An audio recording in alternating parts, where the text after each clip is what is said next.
What's up, everybody? Brandon Bekrich here with Kaged Muscle. I want to talk to you about my pre-workout stack. This is pre-caged. I do a scoop and a half of those bad boys. Keeps me focused, fills my muscles with blood. Secondly, I do a scoop of the HydroCharge.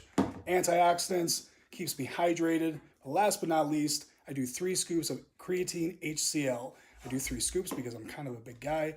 So you do 1 scoop per 100 pounds of body weight. You're gonna follow me to the gym. I'm gonna show you my intro workout stack and my post workout stack. Let's go. Throughout my workout, I take 2 scoops of amino synergy. That's 6 grams of essential amino acids that help with my recovery. And to wrap up the workout, I take 2 scoops of Re-Cage, which is 56 grams of whey protein isolate.